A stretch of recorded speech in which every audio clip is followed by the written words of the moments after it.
తెలంగాణ చెరువు తీరు మన జయశంకరు సారు, అలుగు దుంకి పారు పదునైన మాట జోరు. ప్రొఫెసర్ జయశంకర్ గారు, ఆయనని ఒక మాటలో చెప్పాలంటే ఎట్లా వర్ణిస్తారు ఆయనని? ఒక మాటలో చెప్పాలంటే తెలంగాణ తల్లి తన కోసం నియమించుకున్న వకీలు జయశంకర్ సార్. జయశంకర్ గారు ఎప్పుడు అనేది అనమాట, తెలంగాణ ఉద్యమానికి విరామమే తప్ప విరమణ లేదు అనేవాడు ఆయన. పెద్ద మనుషుల ఒప్పందం కావచ్చు, వివిధ సూత్రాలు కావచ్చు, ఆయా సందర్భాల్లో ఏం జరిగింది, ఆ ఒప్పందాలు ఎట్లా ఉల్లంఘనకు గురయ్యాయి, ఉద్యోగ రంగంలో జరిగిన దగ అన్యాయం కానీ వీటన్నిటికీ మనందరికీ రెఫరెన్స్ జయశంకర్ గారే. ఛార్జీలు పెట్టుకుని గుంటూరు పోయినాడు. గుంటూరు పోయి పాపయ్య శాస్త్రి గారి ఇంటికి పోయి కలుసుకొని, మీరు ఎట్లా అంటారు సార్ అని అడిగాడట. అడిగి ఒక మాట అన్నట, మీ పద్యాల్లో కూడా ఉర్దూ ఉంది సార్ అన్నాడట. ఆయన ఆశ్చర్యపోయాట, నా పద్యాల్లో ఉర్దూ ఉండడం ఏమిటా ఉంది అన్నాడు. అని ఆయన శ్రమజీవుల గురించి రాస్తూ, మా కండలు పిండిన నెత్తురు మీ గుండెలకు అద్దిన అత్తరు అన్నారు. ఈ అత్తరు ఏమిటి సార్? ఇత్తరు, అది ఉర్దూ నుంచి వచ్చింది సార్. ఈ నిజంగా తెలంగాణ ఇంత వెనకబడి ఉంటే ఈ పాటికి విప్లవం వస్తుండే సార్ అన్నాడు. అంటే వెంటనే జయశంకర్ గారు ఏమన్నారట, చంద్రబాబు నాయుడు పరిపాలన వల్ల అభివృద్ధి వస్తలేదు, మీ నిర్బంధం వల్ల విప్లవం వస్తలేదు. అట్లా జయశంకర్ గారు ఇదితో కేసీఆర్ గారు కూడా, ఇది స్ట్రీట్ ఫైట్ కాదు, స్టేట్ ఫైట్. సో వీధిన పడి చేయాల్సిన యుద్ధం కాదు, ఇది స్టేట్ ఫైట్. ఒక డిప్లొమాటిక్ గా చేయాలి, ఒక మెచ్యూరిటీతో చేయాలి. ఎవరు తెలంగాణ గురించి వినదలుచుకున్నా చెప్పడానికి జయశంకర్ గారు సర్వదా సిద్ధం. తెలంగాణ ఉద్యమకారులు ఎవరైనా కానీ, ఉద్యమ నాయకులు ఎవరైనా కానీ సమైక్యంగా పనిచేయండి. సమైక్యంగా వీలు కాలేదు, సమన్వయంతో పనిచేయండి. సమన్వయము వీలు కాలేదు, సమాంతరంగా పనిచేయండి. సంఘర్షణ వద్దు అనేవాడు. ఏం సార్ మిమ్మల్ని తెలంగాణ పితామహుడు అంటున్నారు అన్నాడు. అనగా జయశంకర్ గారు నవ్వుకుంటూ, నేను పితనే కాలేదయ్యా, పితామహుడు. నమస్తే, వెల్కమ్ టు 3TV. తెలంగాణ అంటే చాలా విశేషణాలు చెప్పొచ్చు. వైతాళికుడు, సిద్ధాంతకర్త, రకరకాలుగా. ఆచార్య కొత్తపల్లి జయశంకర్ గారి 92వ జన్మదినం సందర్భంగా ఈరోజు మనతో దేశపతి శ్రీనివాస్ గారు ఉన్నారు. దేశపతి శ్రీనివాస్ గారు తెలంగాణ ఉద్యమకారుడు, కవి, రచయిత, వాగ్గేయకారుడు. అన్నిటికంటే ముఖ్యంగా అణువణువున తెలంగాణ ఆత్మ ఉన్నవాడు, గుండెల్లో నిరంతరం వాన కురుస్తున్నవాడు. ఆ దేశపతి శ్రీనివాస్ గారు ఈరోజు మనతో ఉన్నారు. శ్రీనివాస్ గారు, వెల్కమ్ టు 3TV. నమస్కారం సుశీల్ రెడ్డి గారు. నమస్తే. ప్రొఫెసర్ జయశంకర్ గారు, ఆయనని ఒక మాటలో చెప్పాలంటే ఎట్లా వర్ణిస్తారు ఆయనని? ఒక మాటలో చెప్పాలంటే తెలంగాణ తల్లి తన కోసం నియమించుకున్న వకీలు జయశంకర్ సార్. బ్రిలియంట్. ఒక అడ్వకేట్. ఆయన తెలంగాణ పక్షాన వకాల్తా పుచ్చుకొని జీవిత పర్యంతం వాదిస్తూ వచ్చాడు. చాలా శ్రద్ధ కలిగిన అడ్వకేట్ ఆయన. అంటే నిరంతరం తన వాదనను పదును పెట్టుకుంటూ వచ్చినాడు ఆయన. అవతలి వాళ్ళ దుర్మార్గ భావజాలాన్ని, ఆధిపత్య భావజాలాన్ని భగ్నం చేయటానికి, దాన్ని పూర్వపక్షం చేయటానికి ఆయన తన వాదనని నిరంతరం పదును పెట్టుకుంటూ వచ్చినాడు. చాలా శ్రద్ధతో చేశాడు. ఒక పవిత్ర కర్తవ్యంగా ఆ పని చేసినాడు అనమాట. ఎట్లా ఉంటుందంటే శ్రీశైల్ రెడ్డి గారు, ఒక దశలో అసలు మనం చెప్పేది ఎవరు వినరు, ప్రపంచం మనల్ని పట్టించుకోదు. మనం సత్యం చెప్పినా కూడా జీర్ణమంగే సుభాషితం అంటాడు మన భర్తృహరి కూడా. ఆ మంచి మాట నాలోనే జీర్ణం అయిపోయింది అని చెప్తే ఎవరు వినేవాళ్ళు లేరు. ఆయనకు 69 ఉద్యమం ఒక విరామానికి గురైన తర్వాత, అంటే జయశంకర్ గారు ఎప్పుడు అనేది అనమాట, తెలంగాణ ఉద్యమానికి విరామమే తప్ప విరమణ లేదు అనేవాడు ఆయన. ఒక విరామం వచ్చింది 69 ఉద్యమం తర్వాత. అప్పుడు ఎవరు అసలు తెలంగాణ గురించి మాట్లాడితే పట్టించుకునే వాళ్ళు లేరు, వినే మానవుడు లేడు. ఎవరికైనా ఏమొస్తుంది సార్, ఒక డిప్రెషన్, ఒక నిరాశ, నిస్పృహ, ఇక దాని గురించి మనకు ఆలోచించాలని కూడా అనిపించదు. కానీ ఆయన వదిలిపెట్టలేదు సార్. ఆయన తెలంగాణకు జరుగుతున్న వివక్ష విద్రోహాలని రికార్డ్ చేస్తూ పోయారు తదేక దీక్షతో. మీరు మలిదశ తెలంగాణ ఉద్యమంలో విద్యారంగంలో జరుగుతున్న అన్యాయాల గురించి మాట్లాడారన్నా, నీటికి సంబంధించిన అన్యాయాల గురించి మాట్లాడారన్నా, తర్వాత ఒప్పందాలు, పెద్ద మనుషుల ఒప్పందం కావచ్చు, వివిధ సూత్రాలు కావచ్చు, ఆయా సందర్భాల్లో ఏం జరిగింది, ఆ ఒప్పందాలు ఎట్లా ఉల్లంఘనకు గురయ్యాయి, ఉద్యోగ రంగంలో జరిగిన దగ అన్యాయం కానీ వీటన్నిటికీ మనందరికీ రెఫరెన్స్ జయశంకర్ గారే. ఆయన పుస్తకమే, ఆయన రాసిన పుస్తకాలే, ఆయన చెప్పిన ఉపన్యాసాలే, అవే రెఫరెన్స్. అవతల వాళ్ళు ఎక్కడన్నా ఒక మాట మాట్లాడితే మనం వెంటనే జవాబు కోసం వెనక్కి తిరిగి చూసింది జయశంకర్ గారి వైపు. సార్ ఏమిటి సార్ ఇట్లా అంటున్నారు, వెంటనే ఆయన అక్కడ సత్యం ఏమిటో. అంటే ఇక్కడ ముఖ్యమైనది ఏంటంటే సార్, ఆయన తెలంగాణ ఉద్యమానికి 3 దశలు. ఒకటి 1952 ముల్కీ ఉద్యమం, రెండవది 69 ఉద్యమం, మూడవది మలిదశ తెలంగాణ ఉద్యమం. ఈ మూడింట్లోనూ ఆయన ఉద్విగ్నమైన భాగస్వామి. ఈ 3 దశల్లోనూ ఆయన ఉన్నారు, కర్మసాక్షి వాటికి. అందుకే నేను ఆయన గురించి పాట రాస్తున్నప్పుడు అదే వాటన్నిటి గురించి చెప్తూ వచ్చాను. తెలంగాణ చెరువు తీరు మన జయశంకరు సారు, అలుగు దుంకి పారు పదునైన మాట జోరు, పాలు ఓసుకున్న పజ్జొన్న కంకులల్లా, పైకి పైకి ఎగిరే ఆ పాల పిట్టలల్లా, మీ ఆశయాల వ్రాలు కనిపించే ఆనవాలు, చరితగల్ల తెలంగాణ తల్లి కడుపులోనా, సాయుధ రైతాంగ పోరు పొద్దు పొడుపులోనా, వీరభూమి ఓరు గల్లు ఒడలు పులకరించే, పసిగుడ్డుగా పొత్తిళ్లలో పిడికిలి బిగించే, పల్లె నిండ కొత్త వెలుగు నిండి పరవశించే, పల్లె నిండ కొత్త వెలుగు నిండి పరవశించే, భద్రకాళి చెరువులోన, భద్రకాళి చెరువులోన బతుకమ్మలు మురిసే, తెలంగాణ చెరువు తీరు మన జయశంకరు సారు, అలుగు దుంకి పారు పదునైన మాట జోరు, గండమోలే ఆంధ్రదండు దండిగా వచ్చింది, కొండ చిలువ ఓలే మన కొలువులు మింగింది, మర్కజీ హై స్కూలులోన మంటలు మాట్లాడే, సిటీ కళాశాలలు కొన్నెత్తురు కొట్లాడే, ముల్కి పోరులోన నువ్వు ముందు కురికినావు, గైరు ముల్కి గో బ్యాక్ అని గొంతు విప్పినావు, నిదురపోని రాతిరివై, నిదురపోని రాతిరివై నిప్పులు చెరిగావు, తెలంగాణ చెరువు తీరు మన జయశంకరు సారు, అలుగు దుంకి పారు పదునైన మాట జోరు. మొట్టమొదట మనకి పోలీస్ యాక్షన్ తర్వాత సివిల్ అడ్మినిస్ట్రేటర్స్ రూల్ ఉంది 1 సంవత్సరం పాటు. అప్పుడు వెల్లడి అనే అడ్మినిస్ట్రేటర్, ఆయన తెలంగాణ పరిపాలకుడిగా ఉన్నాడు. ఆ దశలో ఏం చేశారంటే తెలంగాణ వాళ్ళని ఉద్యోగాల్లోకి తీసుకోకూడదు, అంటే ఎనిమి ఎంప్లాయీస్ అన్నారు, అంటే ఆ టర్మ్ ఎనిమి ఎంప్లాయీస్ అన్నారు అనమాట వాళ్ళు. అందుకని మద్రాస్ రాష్ట్రం అంటే ఆంధ్ర ప్రాంతం నుంచి ఉద్యోగులను తీసుకున్నారు. తర్వాత వాళ్ళు అక్కడ బ్రిటిష్ పరిపాలనలో ఉండటం వల్ల విద్యాలయాల సౌకర్యం చాలా వచ్చి ఇంగ్లీష్ చదువు. ఈ సివిల్ అడ్మినిస్ట్రేటర్ ఎవరైతే ఉన్నారో వీళ్ళకి ఉర్దూ రాదు, తెలంగాణ అంతా ఉర్దూ. అవును, అప్పటి వరకు పరిపాలన అంతా కూడా ఉర్దూలో సాగింది, నిజాంల పరిపాలన అంతా కూడా ఉర్దూలో సాగింది. అద్భుతంగా ఉర్దూ చదువుకొని పోస్ట్ గ్రాడ్యుయేషన్స్ చేసిన వాళ్ళు, పండితులైనటువంటి వాళ్లకు ఎవరికి ఉద్యోగాలు వచ్చే పరిస్థితి లేదు. అంటే చూడండి ఒక్కసారి దశ ఎట్లా మారిపోతుంది చూడండి. 2 భిన్న చారిత్రక దశలు ఉన్న ప్రాంతాలని అసమంజసమైన పద్ధతిలో కలిపితే వచ్చే విపరిణామాలు ఇవన్నీ కూడా. ఇటు ఉర్దూ చదువుకున్న వాళ్ళంటే మన మాతృభూమిలో మన పరిణామంలోంచి వచ్చిన వాళ్ళకి ఉద్యోగాలు లేవు, వేరే ప్రాంతం నుంచి వచ్చిన వాళ్ళకి ఇంగ్లీష్ వస్తుందని చెప్పి ఉద్యోగాలు అనమాట. అట్లా ఉద్యోగాల్లోకి వచ్చేసినారు. ఉద్యోగాల్లోకి వచ్చిన వాళ్ళు కూడా ఏమిటంటే, అంటే ఈ సైనిక చర్యతో పాటు వచ్చారు కనుక, సైనిక చర్యతో పాటు వచ్చిన వాళ్ళల్లో ఆంధ్ర ప్రాంతం నుంచి వచ్చిన సైనికులు కూడా ఉన్నారు. ఇక్కడ పాయగా నవాబుల భవనాలను కూడా ఆక్రమించుకున్నారు ఇక్కడంతా కూడా. అంటే వాళ్ళకి ఒక మనస్తత్వం ఏమైందంటే, మేము ఈ ప్రాంత విజేతల్లాగా ప్రవర్తించడం మొదలు పెట్టారనమాట. తర్వాత ఇక్కడి కట్టు బొట్టును అవమానించడం, తిండిని అవమానించడం. తర్వాత అంటే నిజంగా ఇంకొక మాట కూడా ఏంటంటే లంచగొండితనం కూడా పెరిగింది అప్పుడు.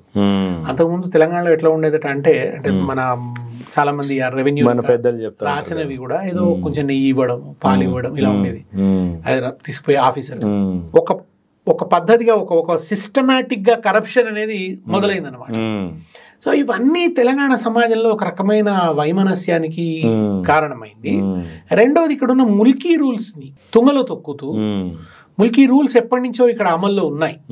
అంతకుముందు కాయస్తులు లేదా మన ఉత్తరాది వాళ్ళు ఉద్యోగాల్లోకి వస్తున్నప్పుడే ముల్కీ రూల్స్ ఫ్రేమ్ అయ్యాయి. ఆ ముల్కీ రూల్స్ తుంగలో తొక్కుతూ వీళ్ళందరూ వస్తున్నారు. వచ్చి ఆ ఉద్యోగాల్లో స్థిరపడుతున్న క్రమంలో అరే మన ఉద్యోగాలు, మన స్కూళ్లలో మనకు సంబంధించిన అడ్మిషన్లు, వీటిల్లో మనకే అప్రధానం అయిపోతున్నాం ఏమిటనే ఒక ఆందోళన మొదలై మర్కజీ హై స్కూల్లో విద్యార్థుల సభ జరిగింది. ఆ సభకి జయశంకర్ గారు అందులో భాగస్వామి. ఆ తర్వాత సిటీ కాలేజీలో ఒక మీటింగ్ జరిగింది, దానికి బయలుదేరారు జయశంకర్ గారు. ఆయన భువనగిరి దగ్గర బస్ ఫెయిల్ అయింది. అప్పుడు బస్సులు ఎట్లా ఉన్నాయో తెలుసు కదా, అంత కండిషన్ గా ఉండే కదా, బొగ్గుతో నడిచే.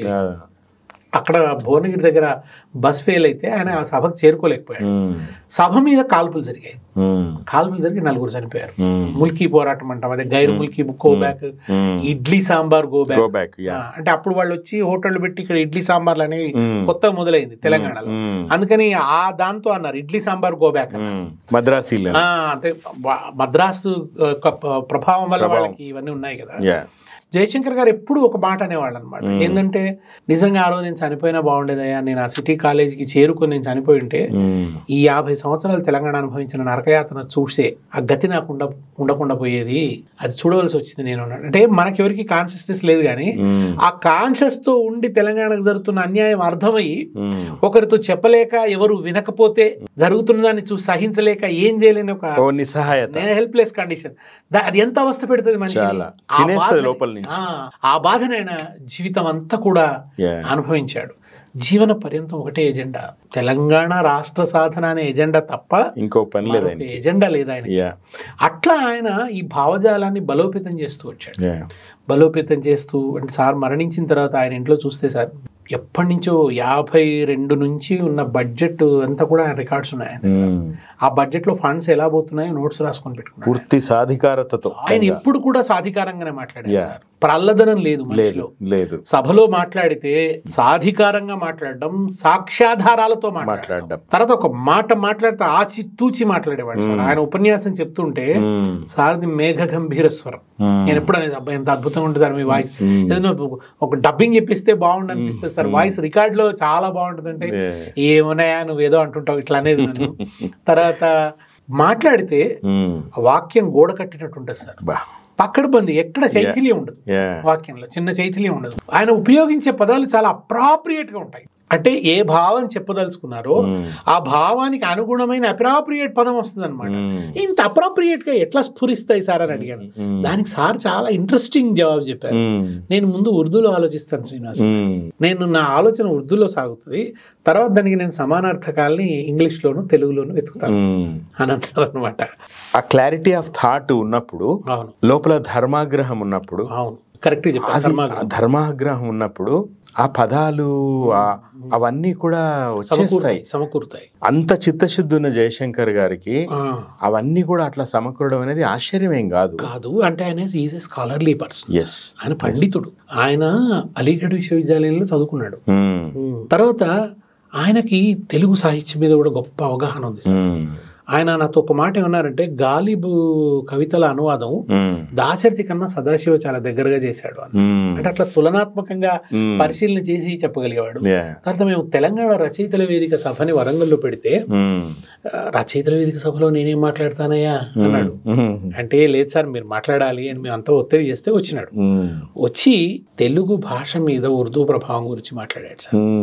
ఎంత అద్భుతంగా మాట్లాడాడు అంటే, అంటే తౌరక్యాంధ్రము అని అంటారు కదా, తౌరక్యాంధ్రము తురకం కలిసిన తెలుగు మాట్లాడతారని జంధ్యాల పాపయ్య శాస్త్రి గారు ఒక సందర్భంలో అన్నాడు. ఆయన మహానుభావుడు పాపయ్య శాస్త్రి గారు, ఆయన పట్ల మనకు పూర్తి గౌరవం ఉంది. కానీ ఈ ఆంధ్ర వాళ్ళకు ఉండే ఒక పాక్షిక దృష్టి, ఒక సంకుచిత దృష్టి, అవమానకర దృష్టి ఒకటి ఉంది కదా, వ్యంగ్యమో చురకో ఏదో మొత్తానికి అన్నాడు అని. అంటే అప్పుడు ఈయన యువకుడు జయశంకర్ గారు, ఈయన ఛార్జీలు పెట్టుకుని గుంటూరు పోయినాడు.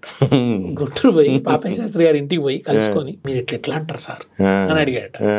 అడిగి ఒక మాట అన్నట, మీ పద్యాల్లో కూడా ఉర్దూ ఉంది సార్ అన్నాడట.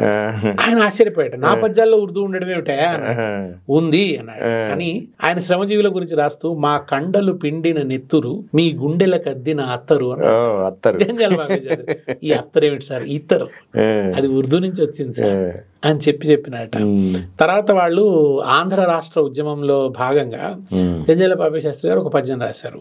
అదేమిటంటే, ఆంధ్ర రాష్ట్రము రాజాజీ మున్నగు పెద్దలకు మా ఆంధ్ర రాష్ట్రము పేరంటేనే బేజారెత్తును గుండెలు అని రాశారట. ఈ బేజార్ ఏమిటి సార్, బేజార్ అన్నది కూడా ఉర్దూ అని చెప్పి, అసలు ఉర్దూ అంటే మనం ఇప్పుడు పత్రికల్లో వచ్చేది వ్యవహార భాష, ప్రామాణిక భాష అని అంటుంటారు కదా.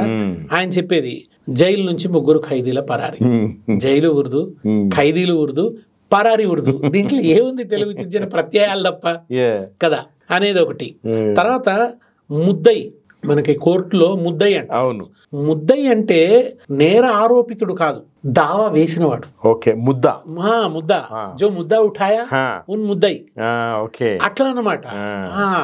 అది చెప్పేవాడు సారు. తర్వాత ఈ మూజువాణి ఓటు అని రాస్తారు పత్రికలలో, అది మూజువాణి కాదు, మూజుబాని, నోటి మాటతోనే అంగీకరించడం అన్నమాట. దాని ఏదో సంస్కృతం వాణి చేసేసారు, జుబానీని కాస్త సంస్కృతం వాణి చేసినారు, దాన్ని చేసి ఇదే అసలైన తెలుగు అన్నట్టు. అట్లాగే ఇప్పుడు మొక్కజొన్న అంటాం మనం, అది మఖై నుంచి వచ్చింది మొక్కజొన్న, దాన్ని మొక్కజొన్న అని రాస్తారు. ఒక మొక్క దానికే ఉంటుంది, అన్ని మొక్కలే కదా, మొక్కజొన్న అని రాస్తారు. ఇటువంటి అన్ని చాలా బ్యూటిఫుల్ అబ్జర్వేషన్స్ అన్ని చెప్తూ, అంటే ఇంకా చాలా ఆయన చాలా పాండిత్య స్ఫోరకంగా మాట్లాడినాడు ఆయన. ఆయన ఉర్దూ కవిత మధురిమ అని టివి సుబ్బారావు గారని జయశంకర్ గారి గురు, ఆ గురువు ఒక పుస్తకం రాశాడు.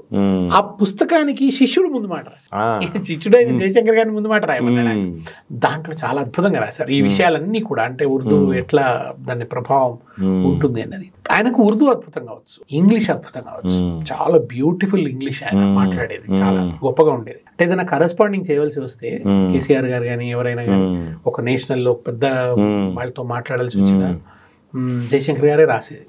అది ఎంత పకడ్బందీగా ఉండేదండి సార్. తర్వాత ఆ పదజాలం కూడా, డిక్షన్ కూడా రిచ్ డిక్షన్ అది. అట్లా ఆయన ఏది రాసినా కానీ అంత అద్భుతంగా ఉండేది. ఎప్పుడన్నా మనకి ఇమీడియట్ గా ఒక సంఘటన జరగానే December 9 ప్రకటించి వెనక్కి వెళ్ళారు, ఏమనాలి అని వెంటనే ఫోన్ చేసి అడిగితే అక్కడి నుంచి అది ఇంగ్లీష్ పత్రికలతో కానీ నేషనల్ లెవెల్లో వార్త పోవటానికి దాన్ని ఎలా కాయినైజ్ చేయాలన్నది వండర్ఫుల్ గా చెప్పేది.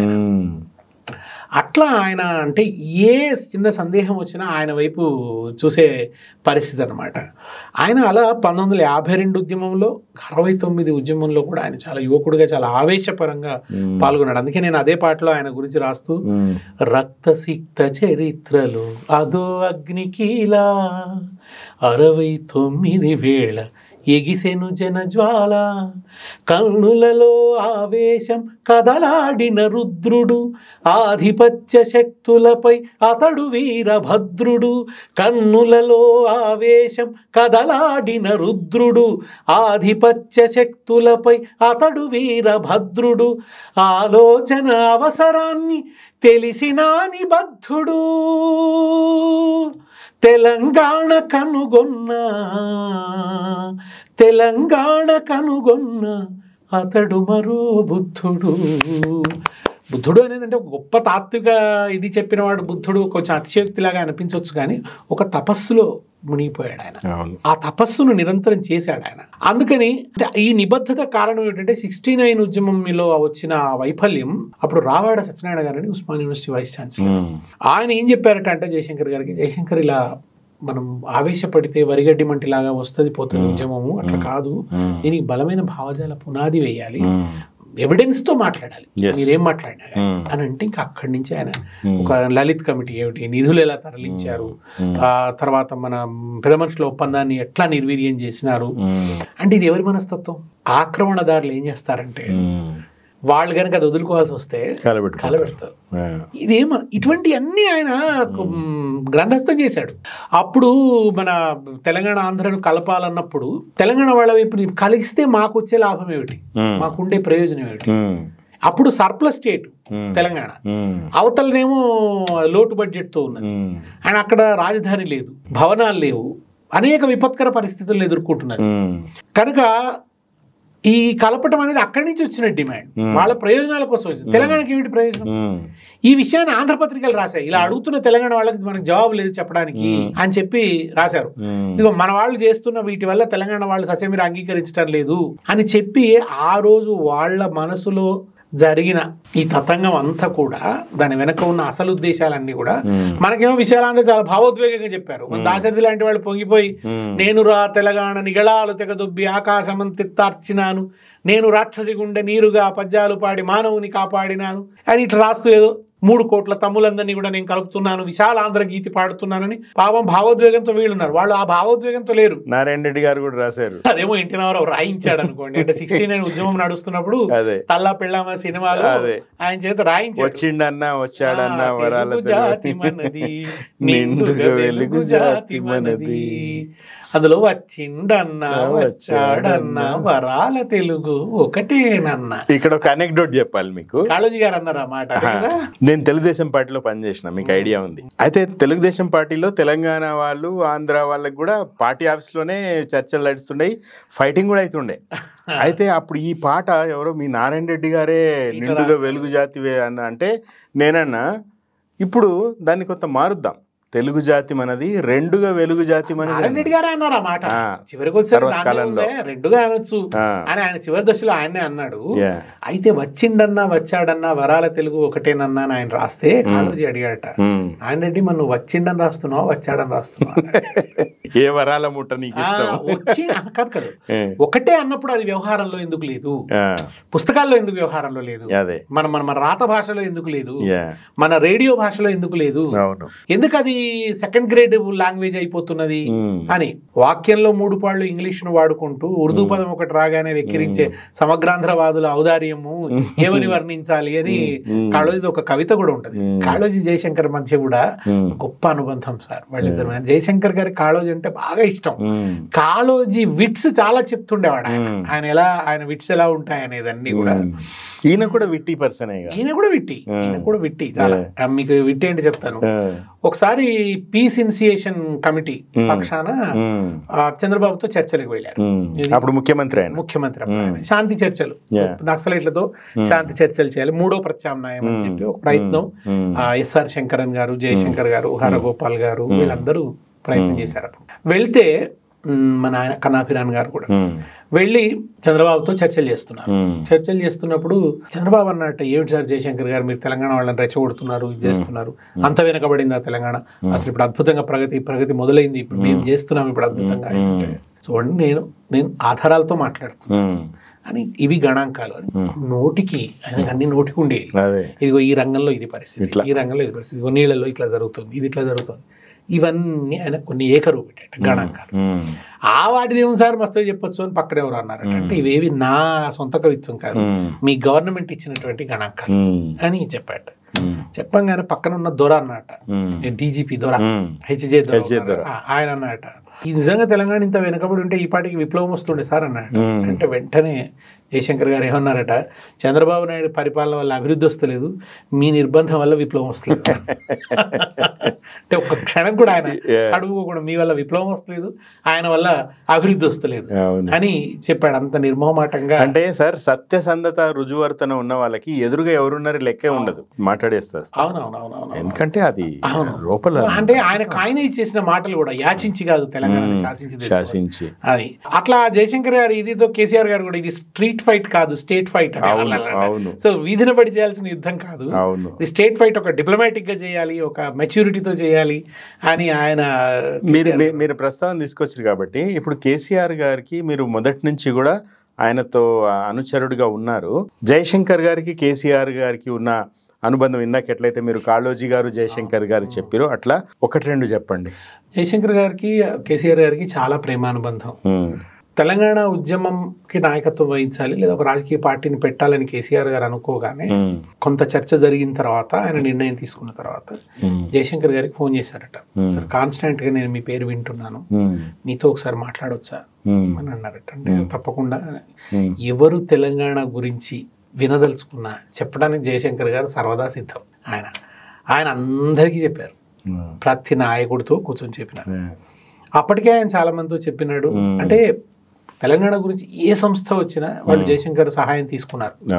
అది వీరన్న పెట్టిన తెలంగాణ మహాసభ కావచ్చు, ఆ తర్వాత మన వచ్చిన తెలంగాణ జనసభ కావచ్చు, భువనగిరి డిక్లరేషన్, అన్ని సందర్భాల్లో ఆయన బిఆర్ జనార్దన్ రావు గారు వీళ్ళు వక్తలుగా ఉండేది. అంటే వచ్చి కేసీఆర్ గారితో చర్చ మొదలైంది.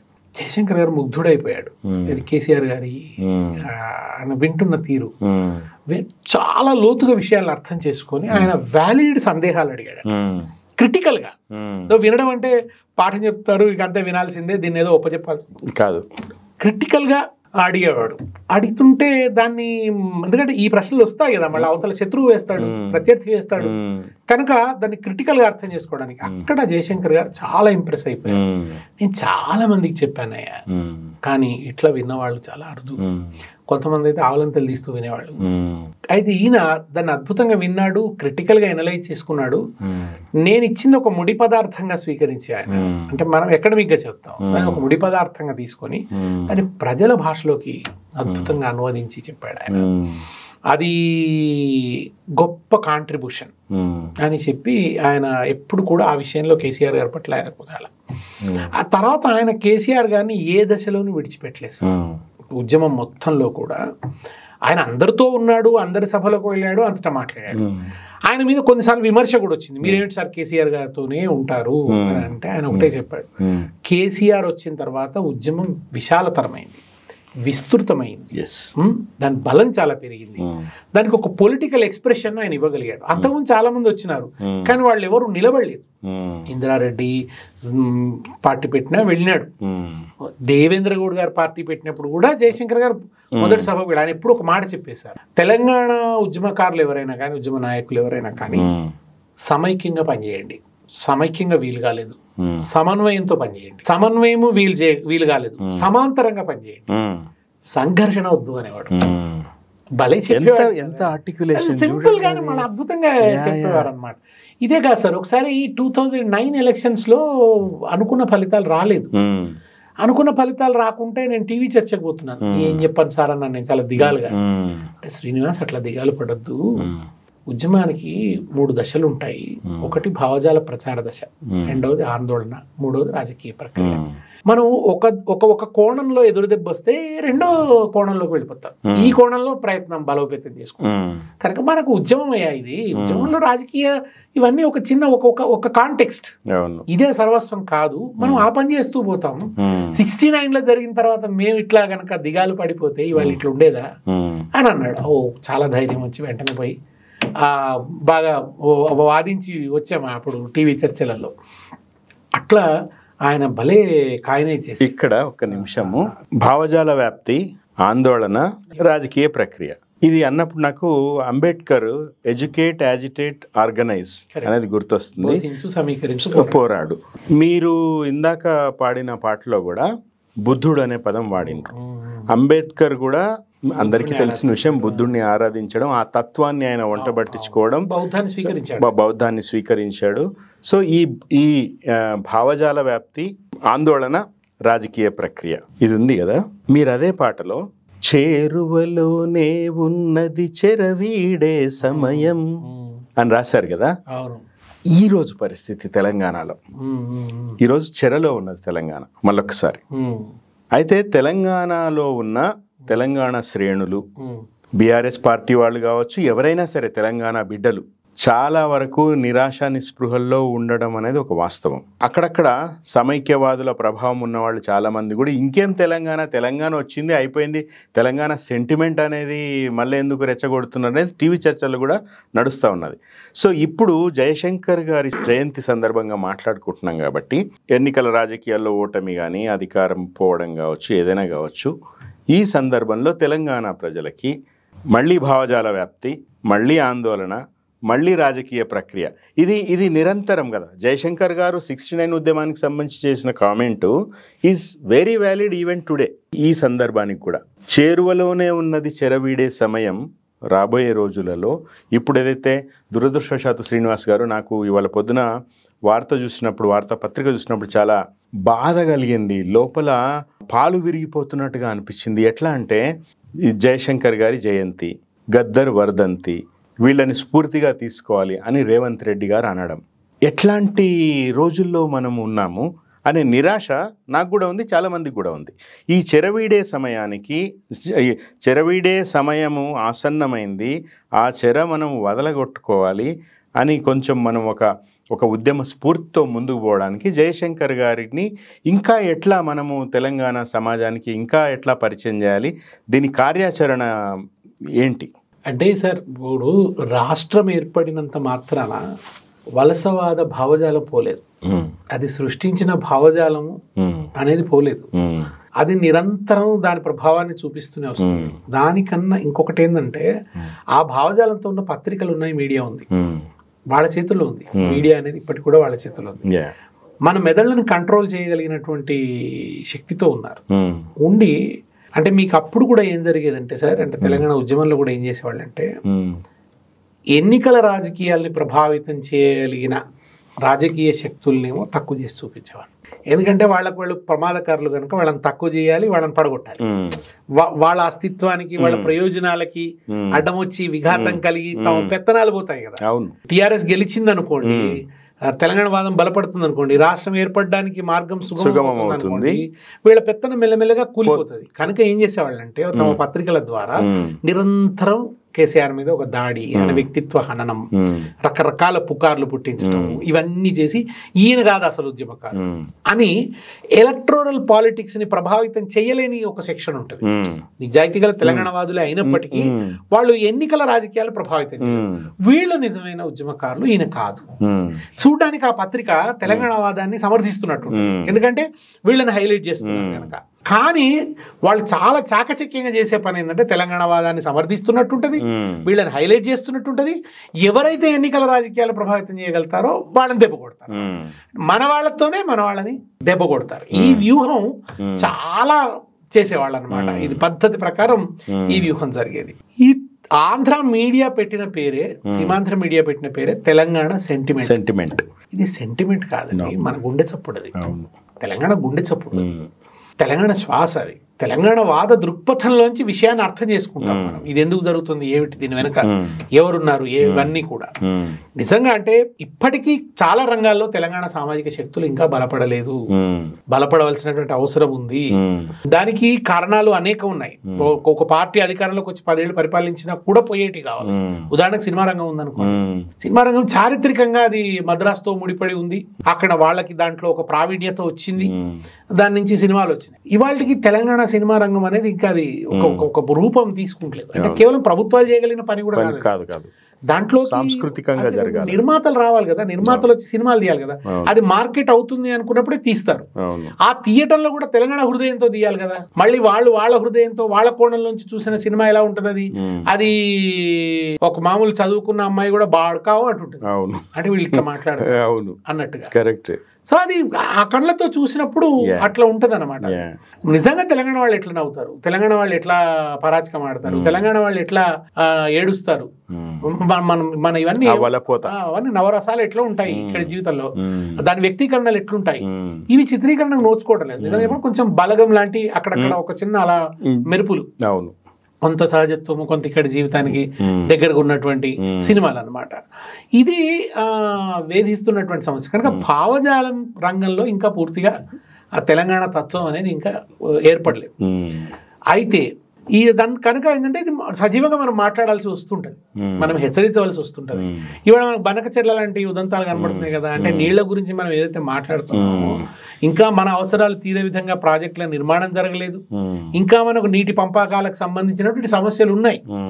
కనుక ప్రతి రంగంలో తెలంగాణ కోణంలో మన ప్రయోజనాలు ఏమిటన్న దాన్ని బట్టి పాలసీలను నిర్ణయించుకోవటం, అవి అనుగుణంగా అమలు కావడం అనేది, దానికి ఉండే అనేక అడ్డంకుల్ని అధిగమిస్తూ, అడ్డంకులు అనేది ఇది పెద్ద ప్రాసెస్, ఇది ఒక 10 ఏళ్లలో అయిపోయేదేం కాదు. అది సమైక్యవాద మీడియా ఈ రోజు కూడా అంతే బలంగా పనిచేస్తుంది. మీరు ఇందాక చెప్పిన ఉదాహరణకు ఇప్పుడు కూడా ఇంకొక తాజా ఉదాహరణ, కాళేశ్వరం సంబంధించి పిసి ఘోష్ రిపోర్టు 650 పేజీల్లో ఈ ప్రభుత్వం, రేవంత్ రెడ్డి ప్రభుత్వం చాలా సెలెక్టివ్గా ఒక 60 పేజీలు మాత్రమే తీసుకుని, తాము ఎవరినైతే విలన్లుగా చూపెట్టాలనుకున్నారో అవి మాత్రమే తీసుకుని ఆ రోజు ఉద్యమ సమయంలో ఏం చేసిందో ఇప్పుడు కూడా అదే చేసింది. కనుక ఒకటేసారి భావజాల రంగంలో తిరిగి తెలంగాణ సోయిని పెంచడం అనేది జయశంకర్ గారు చేసిన కర్తవ్యానికి కొనసాగింపుగా ఆ పనినే చేయవలసి ఉంటది. ఆయన మనం ఇంతకుముందు వాళ్ళ అనుబంధం గురించి మాట్లాడుకుంటాం సార్. ఆయన కేసీఆర్ గారు ఎప్పుడు జయశంకర్ గారికి నమస్కరించి సభ ప్రారంభం అయ్యేది, పాదాభివందనం చేసేది. దాన్ని కూడా చాలా వికృతంగా సంకుచితంగా వ్యాఖ్యానించేవాళ్ళు. కానీ నేను చూసిన వాడిని కనుక, నేను కేసీఆర్ గారిని కూడా చూశాను కనుక ఒక పిల్లవాడిగా ఉన్నాను. జయశంకర్ గారు నన్ను పితృవాత్సల్యంతో చూసేది, చాలా ప్రేమించేవాడు. ఆయన ఒడవని ముచ్చట్లో కూడా వెంకట్ గౌడ్ రికార్డ్ చేశాడు అది. దేశపు శ్రీనివాస్ ఒక ప్రత్యేక కల్ట్ అని చెప్పాడు. అంటే మేము కలిసి చాలా సభలు తిరిగాం. నేను, జయశంకర్ గారు, కోదండరాం గారు, మల్లెపల్లి లక్ష్మయ్య, సిద్ధారెడ్డి గారు, మేమంతా కలిసి చాలా సభలు తిరిగాం, అనేకమైన సభలు. విద్యావంతుల వేదిక ఆయన ఒక సంస్థను ఏర్పాటు చేసి, జయశంకర్ గారు మేధావులు అనడానికి ఇష్టపడేవాడు కాదు. తెలంగాణ మేధావుల వేదిక అంటే మనల్ని మనం మేధావులు అనుకోవడం ఏంటంటే విద్యావంతులు అన్న ఏదో చదువుకున్న వాళ్ళంతా కలిసి బుద్ధిజీవులు చేసేటువంటి పని అన్నట్టుగా ఆయన విద్యావంతులు అనేవాడు. ఈ నమస్కరించడం అనేది అంటే ఆయనతో చాలా ఒక ఫాదర్లీ ఫిగర్ లాగా చూసేవాడు సార్ కేసీఆర్ గారి ఫ్యామిలీలో జయశంకర్ గారిని. చివరి దశలో జయశంకర్ గారు అవసాన దశలో ఉన్నారు. శోభమ్మ కేసీఆర్ గారి సతీమణి వస్తే ఆమె చేతులు పట్టుకొని ఏడ్చాడు. నాకు ఎన్నిసార్లు అన్నం పెట్టావమ్మా, నువ్వు ఎంత ప్రేమగా చూసుకున్నావు తల్లి అని చెప్పి కళ్ళు నీళ్ళు పెట్టుకున్నాడు. అట్లాగే పరాచకాలు ఆడే అలవాటు ఉండేది. సంతోష్ పరాచకాలు ఆడేవాడు. ఒకసారి సంతోష్ ఏమన్నాడు, మేము అందరూ ఇలా కూర్చున్నాం, ఏం సార్ మిమ్మల్ని తెలంగాణ పితామహుడు అంటున్నారు అన్నాడు. అనగా జయశంకర్ గారు నవ్వుకుంటూ, నేను పితనే కాలేదయ్యా, పితామహుడు సార్ పెళ్లి కాలేదు, అవును పెళ్లి కాలేదు, పిల్లలు అది లేదు కనుక నేను ఇంకా పితనే కాలేదయ్యా పితామహుడు అంటారు ఏమిటి అది నవ్వుకుంటున్నాడు. ఎంత గొప్పవాడు అంటే సార్, తెలంగాణ సిద్ధాంతవేత్త అని, సిద్ధాంతకర్త అని రాసేవాళ్ళు పత్రికలలో. ఆయన ఎప్పుడు ఏం చెప్పేవాడు అంటే, నేను సిద్ధాంతకర్తగా కాదు, కార్యకర్తను, కార్యకర్త అనే మాటనే చెప్పారు. ఎంత హ్యూమిలిటీ, ఎంత హంబుల్నెస్. చాలా అది ఈ కాంగ్రెస్లో ఏవి లేవు సార్, ఏమీ అవన్నీ లేవు. తర్వాత చాలా దుఃఖం అనిపించింది ఎప్పుడంటే, ఈ పిల్లలు ఆత్మహత్యలు చేసుకుంటుంటే తల్లడిల్లిపోయాడు సార్. తల్లడిల్లిపోయి బహిరంగ సభలలో సార్ ఎప్పుడు ఒక మాట చెప్పేది, ఒకవేళ ప్రాణార్పణతోనే తెలంగాణ వస్తుంది అనుకుంటే మీకంటే ముందు తరం వాళ్ళం, ముసలి వాళ్ళం మేం చచ్చిపోతామే, మీరేం చచ్చిపోతారు, పోరాటం మీ భవిష్యత్తు కోసం, మీకు ఉద్యోగాలు రావాలని, మీకు ఈ నీళ్ళు వచ్చి ఇక్కడ వచ్చే సంపదకు మీరు వారసులు కావాలని, ఈ ఆత్మగౌరవంతో మీరు జీవించాలని కదా జరుగుతున్నదంతా కూడా, మీరు మరణిస్తే ఎట్లా అని చెప్పి చాలా దుఃఖంతో మాట్లాడేవాడు. నాకు ఇక్కడ ఒకటి గుర్తొస్తుంది సార్, స్వాతంత్రోద్యమంలో చౌరీ చౌరా సంఘటన తర్వాత కాల్పులు జరిగి చాలామంది చనిపోయిన తర్వాత గాంధీ బాధపడి శాసనోల్లంఘన ఉద్యమాన్ని ఆపేశాడు కొంతకాలం. నాకు సరిగ్గా జయశంకర్ గారి బాధ గుర్తొస్తుంది. ఆ కంట్రోల్ అనేది ఎప్పుడు ఉద్యమంలో జరిగింది సార్. అంటే ఈ దఫా ఉద్యమం కేసీఆర్ గారు, జయశంకర్ గారు వీళ్ళంతా పెద్దలు ఉండడం వల్ల ఏమిటంటే, ప్రజలకి విముఖత రావద్దు సార్. హింస పెచ్చరిల్లితే అవును శత్రువుకు అవకాశం పెరగడంతో పాటు, ప్రత్యర్థికి అవకాశం పెరగడంతో పాటు ప్రజల్లో విముఖత వస్తుంది. 369 మంది బిడ్డలు 16 మరణించిన తర్వాత ఏం తెలంగాణ పిల్లలను చంపుకున్నాడు తప్పింది అనే ఒక ధోరణి కూడా వచ్చిందట. అటువంటి విముఖత రానివద్దు.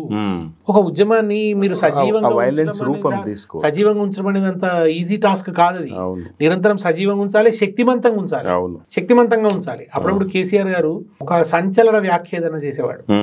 ఏదో ఆంధ్ర వాళ్ళకి బిర్యానీ బాగుండదు, వాళ్ళతో చేసిన బిర్యానీ ఎందుకు సార్ ఇవన్నీ అని నేను ఎప్పుడన్నా అనేది.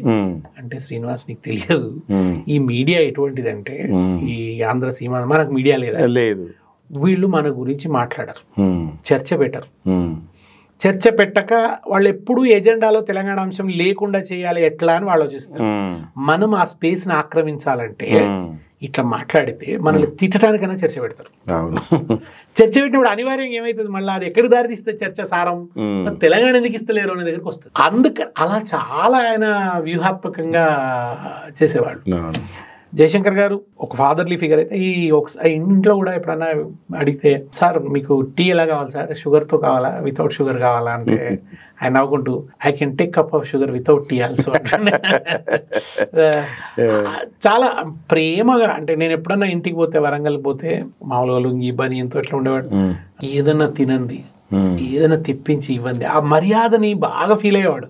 శ్రీనివాస్ అయ్యో ఎవరు లేరయ్యా ఇంట్లో, ఏదని ఎవరో పిల్లని పిలిచి ఓ పెప్సీ తెప్పించి, ఏదో స్ప్రైట్ తెప్పించి ఇచ్చి కానీ తృప్తి పడేవాడు కాదు.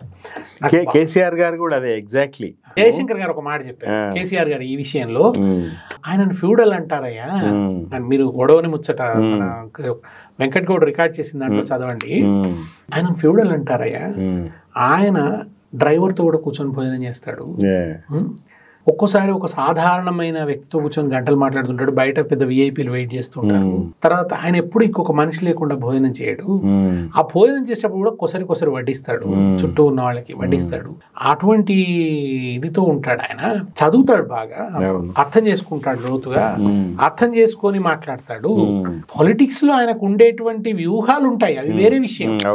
బట్ దీన్ని ఆయన అర్థం చేసుకోవడం మాత్రం బాగా అర్థం చేసుకుంటాడు అని చెప్పి ఆయన చెప్పాడు సార్. దాంట్లో ఆయన ముఖ్యంగా హరీష్, కేటీఆర్ వీళ్ళు ఎదిగిన తనాన్ని కూడా చూస్తూ, వారసులు కావడం హ్యాండిక్యాప్డ్ కావద్దు కదయ్యా, వాళ్ళు ఎదిగిన తీరు కూడా చూడాలి కదా, వాళ్ళు దాన్ని అధ్యయనం చేస్తున్నారు కదా, వాళ్ళు అసెట్ అవుతున్నారు కదా అని కూడా చెప్పాడు సారు. ఇక సార్ దగ్గర కూర్చొని హరీష్ రావు గారు వీళ్ళు ఎవరైనా కానీ ప్రిపేర్ కావాలంటే, కేటీఆర్ కానీ ఎవరైనా ఇక అసెంబ్లీలో మాట్లాడాల్సి ఉందంటే సారు పేపర్ పట్టుకొని ఇదేం సార్ అదేం సార్ అని అడుగుతాడుతో వాదనంతా ఒక షేప్ చేసుకోవడం అన్నమాట. అట్లా అందరికీ ఆయనతో ఒక ఆత్మీయమైనటువంటి అనుబంధం ఉంది. ఆయన ఫాదర్లీ ఫిగర్. ఎవరి పుట్టినరోజైనా దండం పెట్టేవాళ్ళు సార్, దగ్గర పోయి దండం పెట్టేది. ఎట్లా అంటే ఇక సారు నేను సిద్దిపేటలో ఉండేవాడిని, అరుదుగా వచ్చేవాడిని. ఎప్పుడన్నా ఒకసారి వచ్చినప్పుడు ఇక కూర్చుంటే జయశంకర్ గారు, నేను కేసీఆర్ గారు కూర్చుంటే ఇక అనేక విషయాలు మాట్లాడుతూ మబ్బుల 3ంటికి సార్, 3 గంటలకు అప్పుడు జయశంకర్ సారు మన తీసిపోయి హబ్సిగూడలో ఆనందరావు తోట అని 69 ఉద్యమంలో జయశంకర్ గారికి ప్రభాతం తీసినవాడు, ఆనందరావు తోట అని. ఆయన వాళ్ళ ఇల్లు ఉంటుంది అక్కడ. ఇప్పుడు మన దంటూ కనకదుర్గ గారు ఆనందరావు తోట గారి మిసెస్. అక్కడ వాళ్ళ ఇంట్లో సార్ను వదిలిపెట్టి నేను సిద్దిపేట వెళ్ళిపోయేవాడిని ఆ వెహికల్లో. అట్లా ఎప్పుడన్నా సార్ మీరు ఒక కారు కొనుక్కోవాలి సార్ అంటే, ఊరికే ఒక కారు ఉండనివ్వండి సార్, ఏంటంటే శ్రీనివాస్ నేనే ఒకరింట్లో అతిథినయ్యా, వస్తే వెంట డ్రైవర్ వస్తే వాడికి భోజనం ఎవరు పెట్టాలయ్యా, ఎంత ఎక్కడవుతుంది, తాదూర సందులేదు అనేది ఒకటి ఉంది కదా, ఆ మాట అనేవాడు కాదు కానీ, ఆ సామెత ఉపయోగించేవాడు కాదు కానీ అట్లా. అది ఆయన అంత నిరాడంబరం. కేసీఆర్ గారి గురించి జయశంకర్ గారి కోట్ చెప్పారు కదా మీరు, ఆయన డ్రైవర్తో అయినా కూర్చుంటాడు, ఎవరితో భోజనం చేస్తాడంటే నాకు భర్తృహరి గుర్తొచ్చింది. ఒకచో నేలను బవ్వళించు, ఒకచో ఉత్కృష్ట భూసజ్జపై, ఒకచో శాఖములు ఆరగించు, ఒకచో ఉత్కృష్ట శాలు. అట్లా కేసీఆర్ గారిది గుర్తొచ్చింది. కార్యసాధకుడి లక్షణం చెప్పింది. అవును. జయశంకర్ గారు కూడా ఉపన్యాసాలలో పద్యాలు కోట్ చేసేది అప్పుడప్పుడు. ముఖ్యంగా ఆయన ఎక్కువ చెప్పేది ఏంటంటే, ఇందుగలడు అందులేడను సందేహం వలదు చక్రి సర్వోపగతుండు పద్యం ఉంది కదా అని పోతన అన్నాడు. నిజంగా పోతన గనక ఇప్పుడు ఆంధ్ర వలస దోపిడి చూస్తే, ఇందుగలదు అందు లేదను సందేహం వలదు, ఈ దోపిడి ఎందెందు వెదకి అందందే కలదు అని ఆ మాట చెప్పేవాడు. కాళోజీ గురించి కూడా ఒకసారి ఆయన చెప్పింది ఏంటంటే, మొట్టమొదట జయశంకర్ గారు ఈ ఉపన్యాసాలు చెప్తూ ఉంటే మల్లేపల్లి లక్ష్మయ్య గారు పూనుకొని వాళ్ళ చిన్నాన్న గారి పేరున మల్లేపల్లి రాజం మెమోరియల్ ట్రస్ట్ అని పెట్టి ఆయన జయశంకర్ గారు ఉపన్యాసం ఏర్పాటు చేసి ఆ ఉపన్యాసాన్ని పుస్తకంగా వేశారు. ఆ పుస్తకానికి మల్లేపల్లి లక్ష్మయ్య గారు పెట్టిన పేరు ఏంటంటే తెలంగాణలో ఏం జరుగుతోంది అని పెట్టినాడు ఆయన. అప్పుడు ఏంటంటే అప్పుడు కాశ్మీర్లో ఏం జరుగుతోంది ఇట్లాంటి పుస్తకాలు వస్తున్నాయి. అదే వరుసలో ఆయన తెలంగాణలో ఏం జరుగుతోంది అని పెట్టాడు. ఇది ఏం జరుగుతోంది అనేది ఆంధ్ర నుడికారం కదా, ఆంధ్ర ఎక్స్ప్రెషన్ కదా. అయితే దాని ఆవిష్కరణ, ఆ పుస్తక ఆవిష్కరణ రోజు జయశంకర్ గారి పక్కన కాళోజీ కూర్చొని కాళోజీ అన్నారట, జయశంకర్ ఏం జరుగుతుంది తెలంగాణలో, వరంగల్ టిపికల్ ఇదిలో ఏం జరుగుతుంది అనగానే నాకు అర్థమైంది, ఏం జరుగుతోంది అని పెట్టినావు నువ్వు అని నన్ను దెప్పి పొడుస్తున్నాడు అని అర్థమయ్యి ఆ జయశంకర్ గారు ఏం చెప్పారంటే, వెంటనే అందాం అనుకున్నాయా, అయ్యో పేరు నేను పెట్టలేదు అని చెప్దాం అనుకున్నా, కానీ కాళోజీతో వచ్చిన తిప్పలు ఏంటంటే పేరు నేను పెట్టలేదు అన్నాను అనుకో, పుస్తకం నువ్వు రాసినావా అంటాడు అని చెప్పేదన్నమాట. అట్లా ఆయన కాళోజీ అంటే చాలా ఇష్టం, కాళోజీతో చాలా ఇష్టంగా గడిపేవాడు. ఒకసారి ఢిల్లీలో కూర్చున్నాం నేను జయశంకర్ గారు, కూర్చొని ఉంటే ఏం సార్ దేవుడు ఉన్నాడంటారా అని అడిగాను. మీరేమనుకున్నారు సార్? చాలా భక్తి ప్రపత్తులు ఉండేవి. కేసీఆర్ గారు యజ్ఞాలు యాగాలు చేస్తారు కదా, ఆయన బాగా పవన్ లో యజ్ఞం చేస్తే చాలా ఇష్టంగా కూర్చునేవాడు సార్. దాంట్లో ఒకసారి తిరుపతిలో ప్రెస్ మీట్ అని తిరుపతి పోయినాం. తిరుపతి పోతే కేసీఆర్ గారు కొంచెం విఐపి, అప్పుడు ఆయన ప్రతిపక్ష నాయకుడు, ఆయనకు మంచి ట్రీట్మెంట్ ఉంటుంది కదా, ఆయనను గర్భగుడి దాకా తీసుకుపోయి ఆ పూజారి ఇట్లా దివిటీల వెలుగులో వెంకటేశ్వరుడి అవన్నీ చూపించారు. అక్కడ ఉండే ఆయన ఉండే ఆభరణాలు అంటే ఆ శిల్పంలో ఉండే విశేషాలన్నీ జయశంకర్ పొంగిపోయారు. అంత దగ్గర నుంచి దైవాన్ని చూడగలిగాను. తెల్లారి మబ్బుల మళ్ళీ ఇంకొక దర్శనం ఏర్పాటు చేస్తే 4 గంటలకి లేచి స్నానం చేసి తయారయ్యి ఆ దర్శనాన్ని పోయి పులకించిపోయి వచ్చాడు ఆయన. ఆయన ఆస్తికుడు, ఆయనకు భక్తి ఉండేది. జయశంకర్ గారు ఒకసారి ఏబిఎన్ ఆంధ్రజ్యోతిలో గంటా చక్రపాణి గారు ఇంటర్వ్యూ చేస్తున్నారు. ఇంటర్వ్యూ చేస్తూ సార్ మీరు తెలంగాణ కోసం పెళ్లి చేసుకోలేదా అని అడిగారు. అడిగితే లేదయ్యా, అది అట్లా జరిగిపోయింది అంతే. చదవాలన్న ఒక పట్టుదల ఉండేది, ఉద్యోగం రావాలన్న పట్టుదల ఉండేది, తర్వాత ఉద్యమంలో కొంత గడిచిపోయింది. ఈ క్రమంలో నా పెళ్లి వాయిదా పడుతూ వచ్చింది. ఒక దశకు వచ్చిన తర్వాత నాకు ఒంటరితనమే సరిపోతుంది అనిపించింది. సార్కి ఇంకొకటి కూడా ఏమైందంటే పాపం ఒకసారి ఇంట్లోకి దొంగలు వచ్చారు. దొంగలు వస్తే వాళ్ళని పట్టుకొని పోతుంటే వాళ్ళు ఈ నడుము దగ్గర పొడిచారు ఆయనకు. పొడిస్తే ఏమైందంటే ఈ నర్వ్స్ దెబ్బతిన్నాయి. దాంతో ఈ కుడి చెయ్యి ఆయనకి సరిగా పనిచేసేది కాదు. ఆయన తినాలంటే ఇలా వేళ్ళు వచ్చేవి కావు, ఇట్లా ముక్క కలుపుకోవడానికి వేళ్ళు వచ్చేవి కావు. స్పూన్తో తినేవాడు. నాకు చేత్తో తిన్న తృప్తి వేరే ఉంటుంది అయ్యా, ఈ స్పూన్తో తింటే తిన్నట్టుండదు అని అనేది పాపం. ఆంధ్రజ్యోతిలో మాట్లాడుతూ ఇట్లా మీరు ఏబిఎన్లో మాట్లాడుతూ ఆయన ఇంటర్వ్యూ చేస్తూ గంటా చక్రపాణి ఏం సార్ మరి అందుకే పెళ్లి చేసుకోలే అంటే లేదా అది అట్లా జరిగింది అంటే తెలంగాణ వచ్చేదాకా పెళ్లి చేసుకోవద్దు అనుకున్నారా అన్నాడు చక్రపాణి. అంటే నవ్వుకుంటున్నాడు, మరి చక్రపాణి ఇప్పుడు ఏదో వస్తుంది అనిపిస్తుంది, మరి ఏమైనా పిల్లలు చూస్తారా. ఒకసారి ఆయన పాపం అంటే క్యాన్సర్ వచ్చింది, మా అందరికీ అది ఆశ్చర్యపాతం. ఆ సమయంలో నేను హైదరాబాద్ షిఫ్ట్ అవుతున్నాను సిద్దిపేట నుంచి. కొద్ది సార్తో ఎక్కువ గడిపే పరిస్థితి లేదు, కొద్ది పోలేదు నేను హన్మకొండకి ఎక్కువ. శ్రీనివాస్ రావయ్య అని అంటున్నాడు.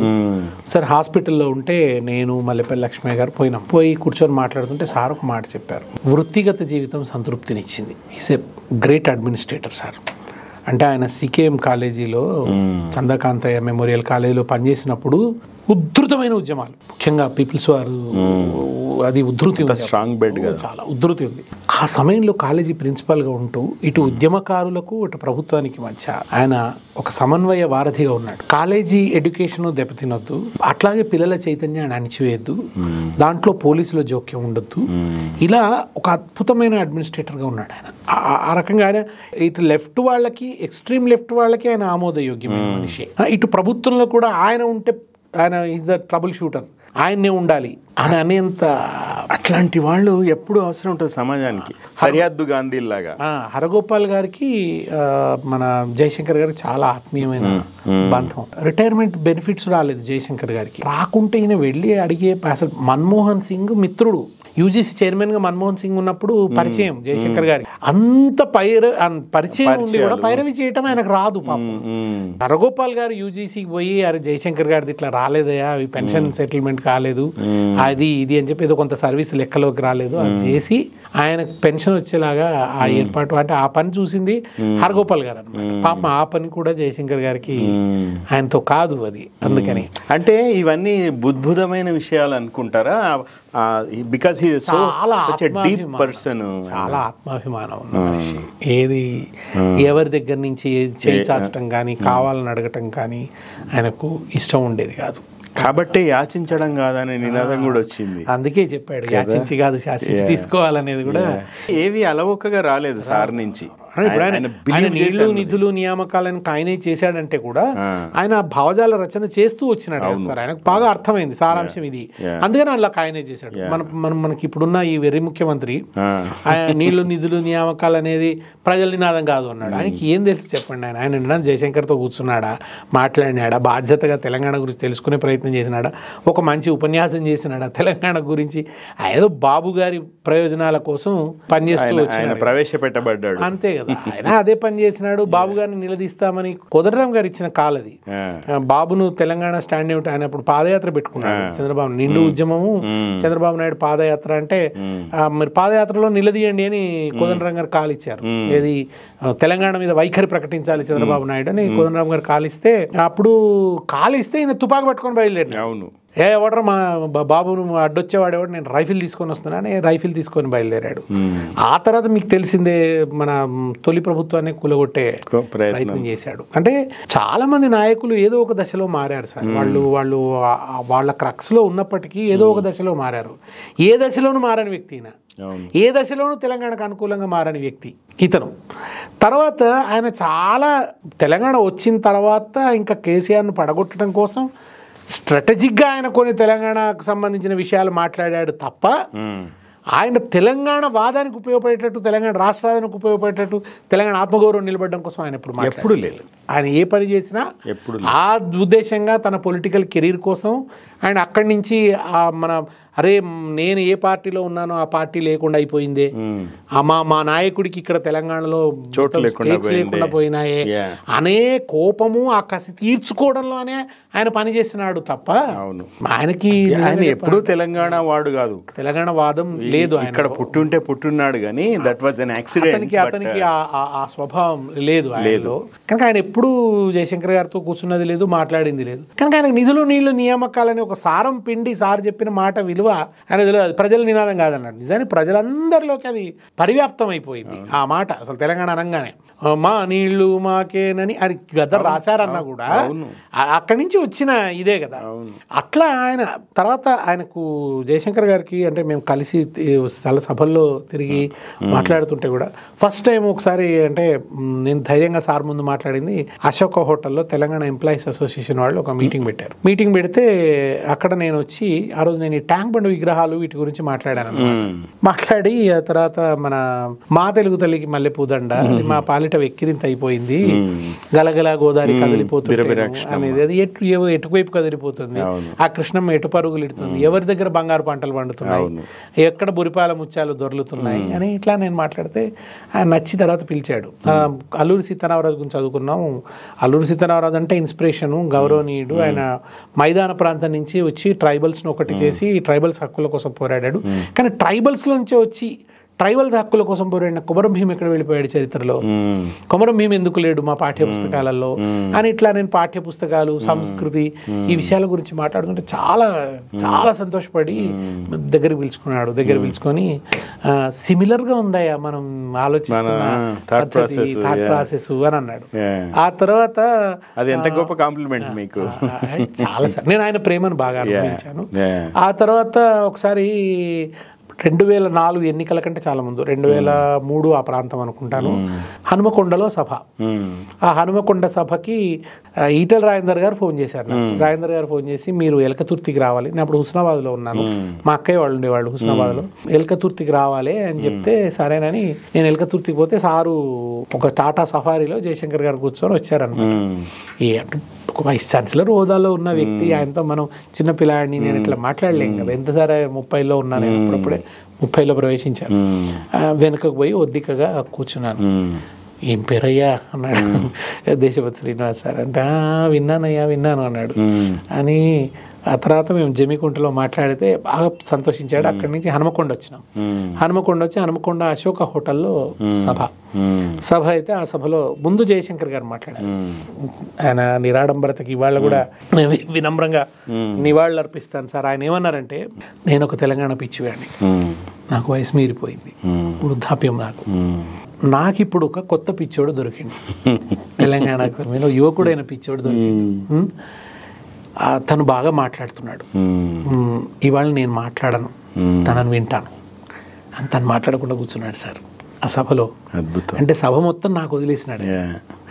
వదిలేసి నేను ఆ రోజు ఇంకా వరంగల్ పాలకురికి సోమన అవి ఇవి చాలా విషయాలు చెప్తూ నేను మాట్లాడినాను. చాలా సభల్లో ఎట్లుంటుందంటే సార్, పెద్దవాళ్ళు చిన్నవాళ్ళు మాట్లాడుతుంటే వెళ్ళిపోతారు, వాళ్ళు ఉండరు. నేను మాట్లాడితే అశాంతం విని అప్పటికప్పుడు ఒక శాలువా తెప్పించి నాకు కప్పి ఒక సన్మానం చేశారు నాకు ఆయన అక్కడ. ఆ తర్వాత ఆయనతో కలిసి 1000 కిలోమీటర్లు ప్రయాణం చేశాను అనుకోండి. ఎప్పుడన్నా సభలలో మాట్లాడితే నాది చివరి స్పీచ్ ఉండేది సార్. నేను ఇంకో పాటలు అవి కలిపి మాట్లాడతాను. ఇంకా శ్రీనివాస్ నువ్వు మాట్లాడితే ఉంటారయ్యా జనాలు వింటారు, కానీ నువ్వు ముందు మాట్లాడితే మళ్ళీ కష్టమవుతుంది. ఎందుకంటే వాళ్ళు ఒక మూడ్లోకి వెళ్ళిపోతారు, ఆ పాటలు అది ఇది, మళ్ళీ దాని నుంచి ఈ మూడ్లోకి తీసుకురావడం కష్టం, కనుక నువ్వు చివరకు మాట్లాడాలనేవాడు. మంచి సార్ నేను చివరికే ఉండేది. జయశంకర్ గారు కాదు, నిర్వాహకులు అనేది నేను చివరికి ఉండేది. చివరికి ఉంటే ఏమైందంటే ఒక్కోసారి అది బాగా రాత్రి అయ్యేవి సభ, లేట్ అయిపోయి మొదలయ్యేసరికి 7 సభలు. మనం ఏదో 5 అంటాం, ఎవరు రారు, 7 అవుతుంది. 7కు మొదలయ్యి వీళ్ళు మాట్లాడేటప్పటికి 8:30. మన జయశంకర్ గారు ఇంకెవరో 4-5 వక్తలు ఉంటారు కదా, వాళ్ళు మాట్లాడేసరికి 8:30. చివరికి నాకు 8:30కి ఇచ్చేవాళ్ళు మాట్లాడడం, ఇంక అప్పుడు నా వంతు. అప్పుడు ఏమైందంటే నిర్వాహకులు వచ్చి సార్ మీరు భోజనం చేద్దరు పండి అని జయశంకర్ గారిని అడిగేది. దేశపతి మాట్లాడతారు, మీరు రండి అని. అయ్యో ఆయన మాట్లాడుతుంటే ఎట్లా పోతామా అనేది. అంటే నేను పర్వాలేదు సార్ అంటే, దేశపతి విత్ యువర్ పర్మిషన్ అనేవాడు సార్. అసలు ఆయన నన్ను అట్లా అడగాల్సిన అవసరం లేదు, ఆయన వెళ్ళిపోవచ్చు. దేశపతి విత్ యువర్ పర్మిషన్, అయ్యో సార్ అని అంటే లేచి వెళ్ళి భోజనం చేసేవాడు. తర్వాత చాలాసార్లు ఆ ఉపన్యాసం విని అప్పుడప్పుడు కేసీఆర్ గారు చెప్పారు, దేశపతి డిక్స్ కొడుతుంటే భలే స్పందన అని ఆ విశేషాలు వచ్చి చెప్పేవాడు. ఒకసారి ఒక సంఘటన నాకు బాగా గుర్తుంది ఏంటంటే, కోడేరు అని మన మహబూబ్నగర్ జిల్లాలో అక్కడ మీటింగ్, ఆ మీటింగ్కి నేను పోయినాను.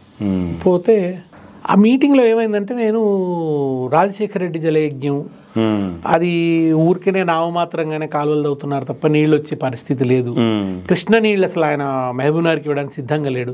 Krishna water is closed question అన్నాడు వైఎస్ హరగోపాల్ గారు వీళ్ళందరూ మాట్లాడడానికి పోతే కూడా.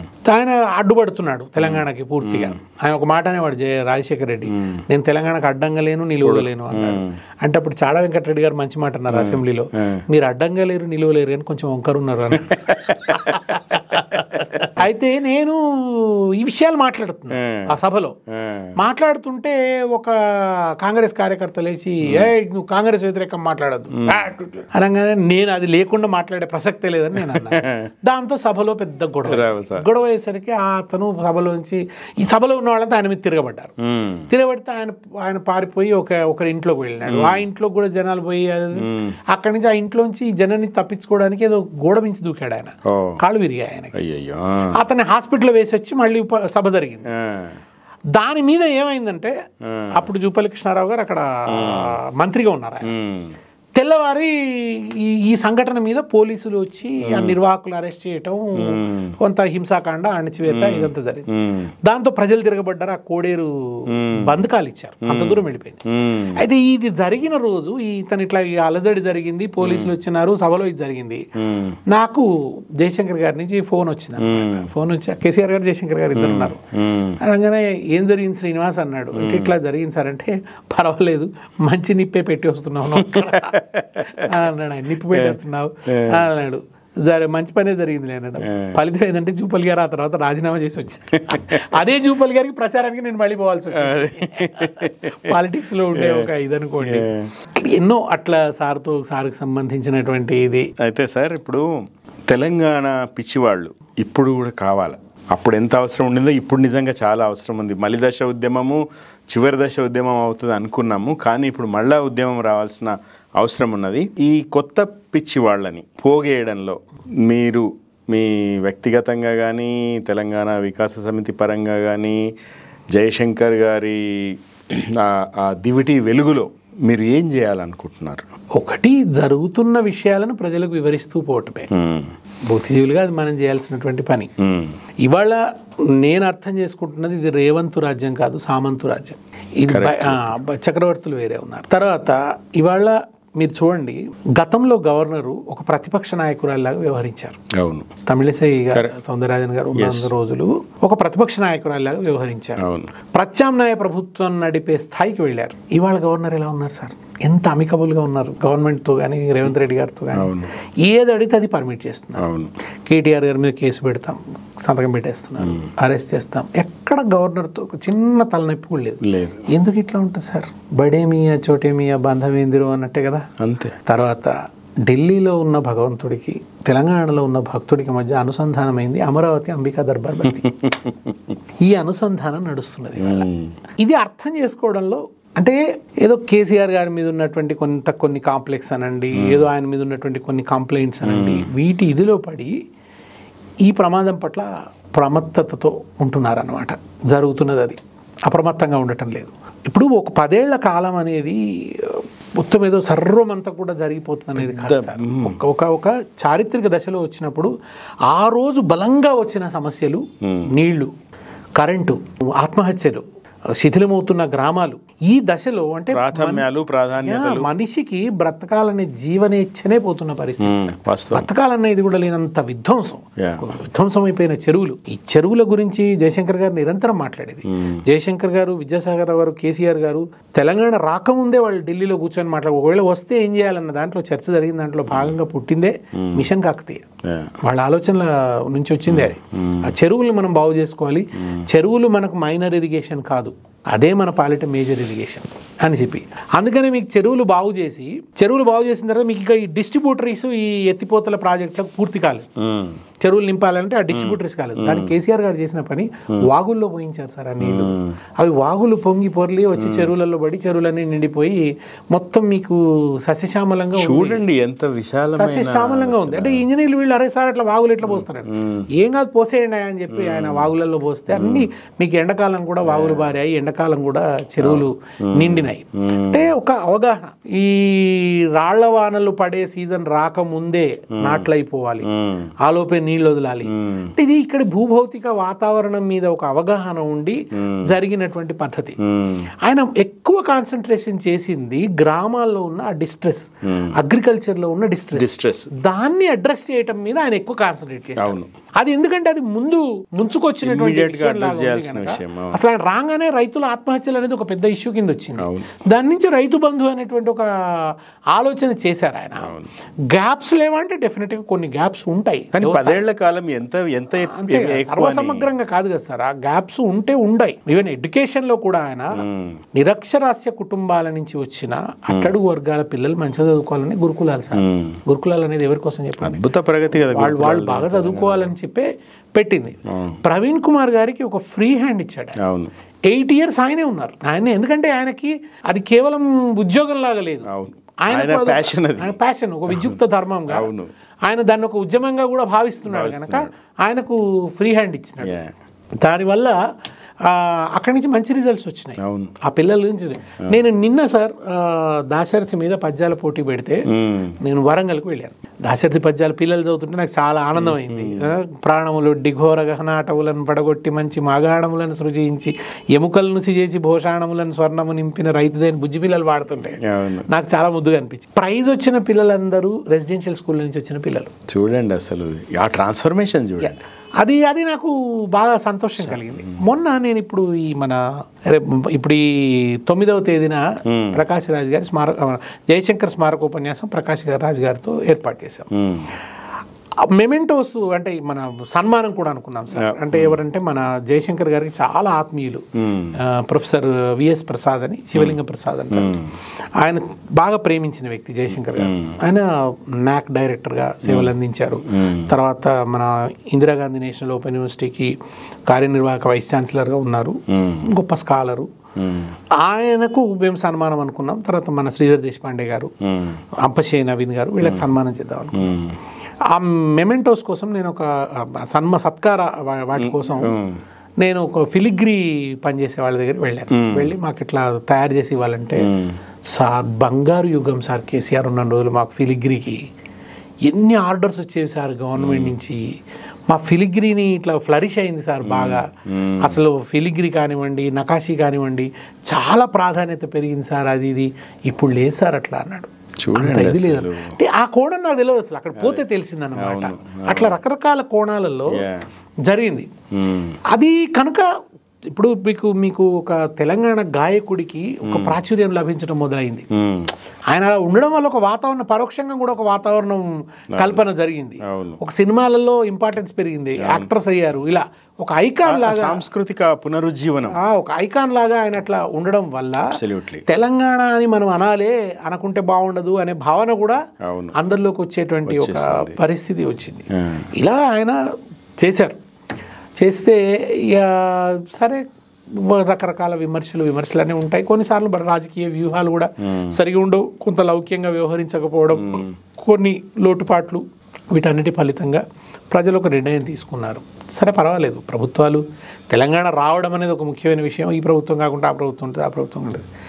కానీ ఇప్పుడు వచ్చిన ప్రభుత్వానికి అటువంటి ఒక ఏదో చేద్దామని ఆ తపన కానీ, ఆ పేగుబంధం, ప్రజా కేంద్రితమైనటువంటి ఆ దృక్పథం కానీ లేకపోవటం. అవును, అది అంటే ఆ ఉద్యమంలోంచి తలమునకలై వచ్చిన వాళ్లకు ఉండేటువంటి ఇది లేకపోవడం వల్లనే ఇవాళ ఏమవుతుందంటే, మీరు ఇప్పుడు గద్దర్ పేరిట జరిగిన అవార్డుల సభ చూసినాం.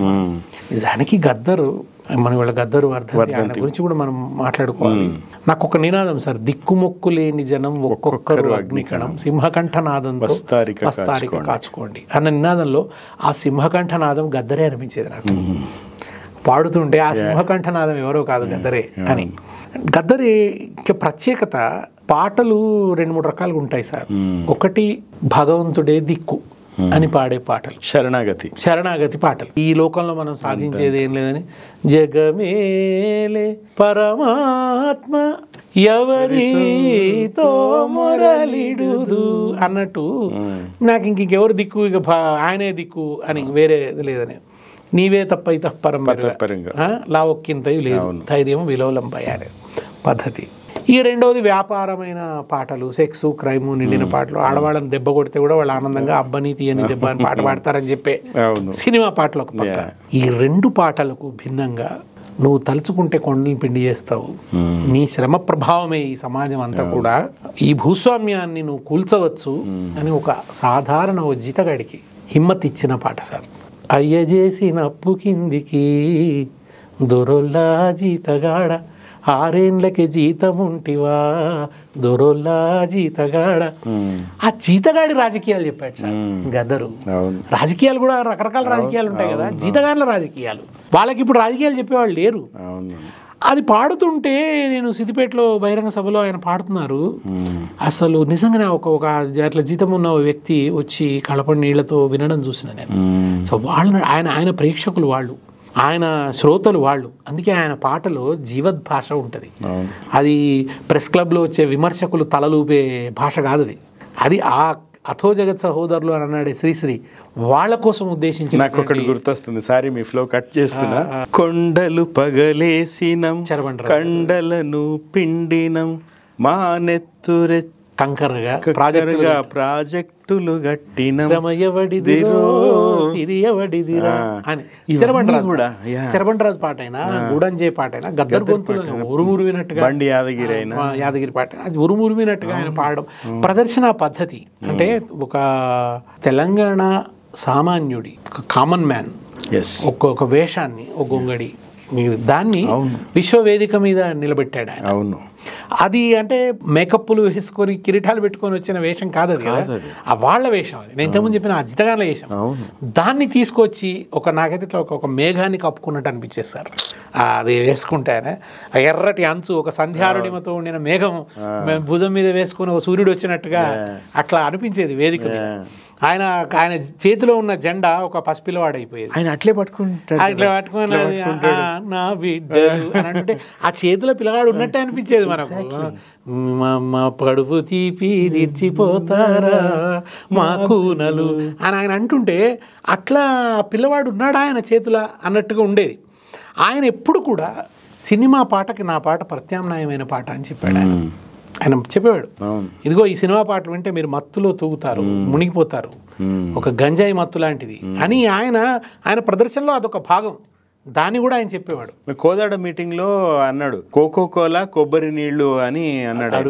అడుగో చూడు అమెరికోడొస్తుండు, బాంబూల సంచులతోని బందూకులు లోడు చేసి తల్లి భారతి ఎదల మీద పాదాలు మోపిండు చూడు.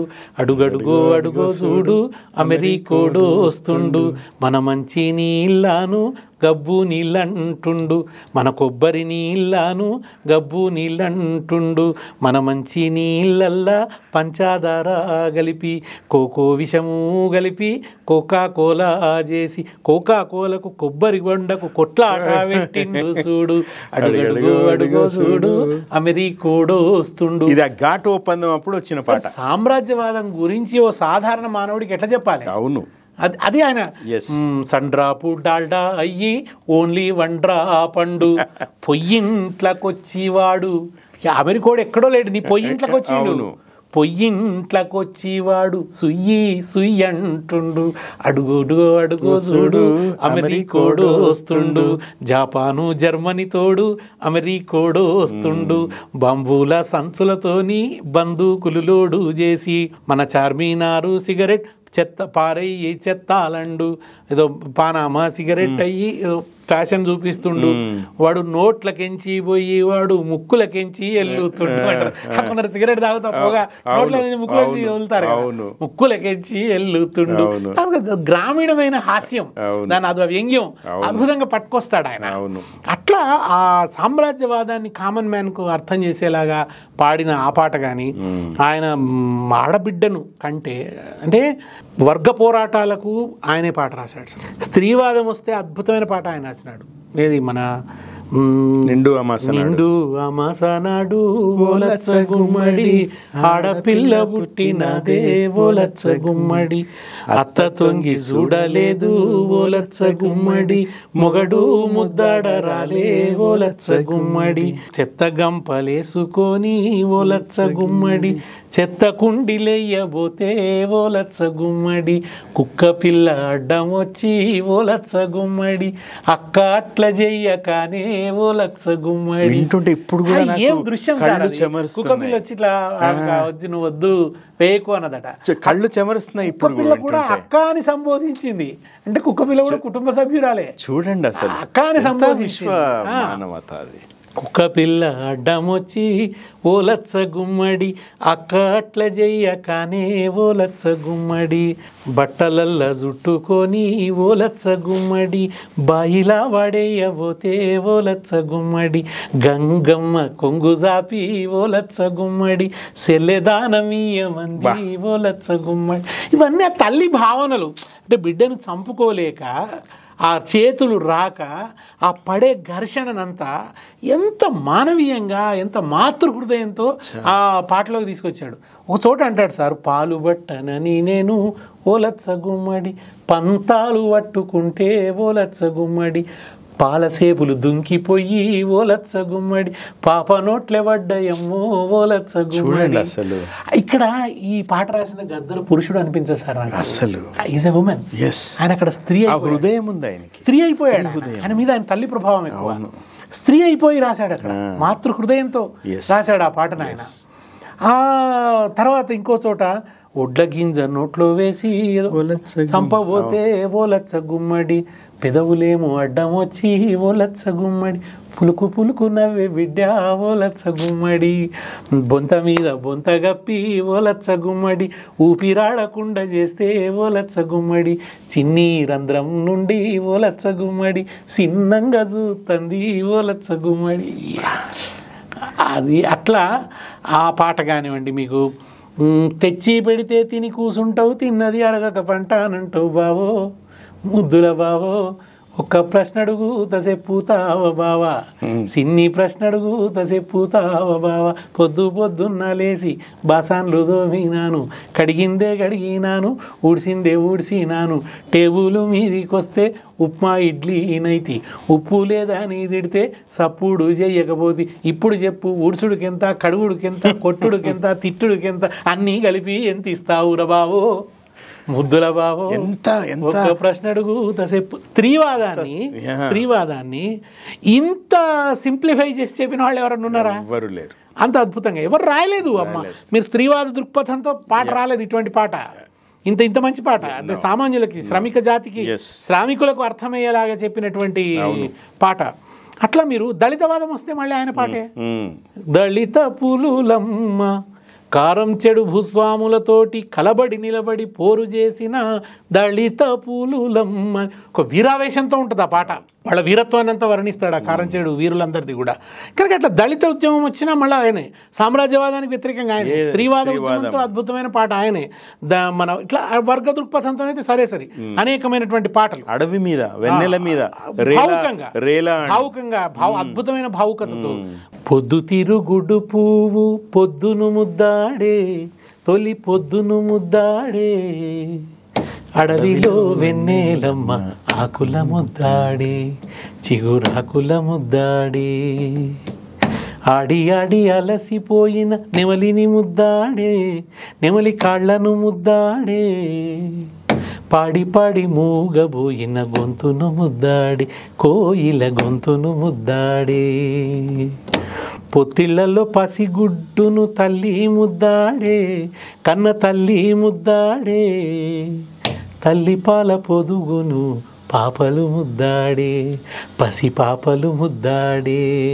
అట్లా తీసుకొచ్చి ప్రకృతిలో ఉన్న ప్రేమ, మానవ సంబంధాల్లో ఉన్న ప్రేమ దగ్గర నుంచి యుద్ధంలో వీరుణ్ణి తుపాకీ ముద్దాడే, తూటాలు ముద్దాడే, ఒరిగిన వీరుణ్ణి భూమి ముద్దాడే, రణభూమి ముద్దాడే, నేల తల్లి ముద్దాడే. ఇవన్నీ సినిమా సంస్కృతికి ఎదురొడ్డిన పాటలు. అవును, భిన్నమైన విలువల కోసం కొట్లాడిన పాటలు. కనుక గద్దర్ అవార్డు అనేది సినిమా పాటల కోసం పెట్టడం అనేది. ఇప్పుడు మీరు అడవి గురించి ఆయన పాట చెప్పారు. ఆ అడవిలో స్మగ్లింగ్ చేసిన హీరోకి ఆ సినిమాకి అవార్డు. సార్ ఇప్పుడు మీరు అవార్డులు ఇవ్వాలని అనుకున్నప్పుడు అవే సినిమాలు ఉంటాయి, వాటికే ఇవ్వాల్సి వస్తుంది.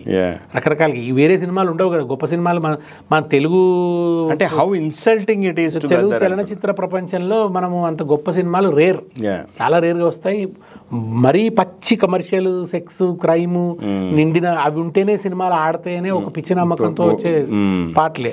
సో అట్లాంటి సినిమాలు, అట్లాంటి పాటలకు ఆయన పేరు పెట్టడం అనేది ఒక మిస్ మ్యాచ్. అది పూర్తిగా అదొక చిన్న హర్టింగ్గా ఉంది. అది పెట్టడమే కాక ఆ రోజు దాని నిండా కూడా అట్లాంటి పాటలే పాడడము, చేయటము, ఇవన్నీ కూడా. అంటే దీనికి ఎందుకు చెప్తున్నా అంటే ఆ విలువ అర్థం కాకపోవడం, ఆ స్వభావం తెలియకపోవటం, దానివల్ల జరుగుతున్నటువంటి ఇది. అట్లనే ఒక ప్రాజెక్టు కడదాము, ఇలా దాహార్తి తీర్చుదాము. మీరు చూస్తే ఏం సార్ మీరు ముఖ్యమంత్రి అయితే ఏం చేస్తారు అని అడిగినప్పుడు ఎవరైనా ఏం చేస్తారు సార్? నాకు ఒక విజన్ ఉంది, ఇగో వ్యవసాయంలో ఈ పని చేస్తా, ఇగో ఎలక్ట్రిసిటీలో ఈ పని చేస్తా, ఇట్లా చెప్తారు. అదేముంది గుంపు మేస్త్రి పని, సెంటరింగ్ కూడా వచ్చి సెంటరింగ్ పని చేస్తాడు, వాడు ఈ పని చేస్తాడు అనడంలోనే మీకు ఆ నాన్ సీరియస్ యాటిట్యూడ్ అనేది is most non serious and non serious, reckless.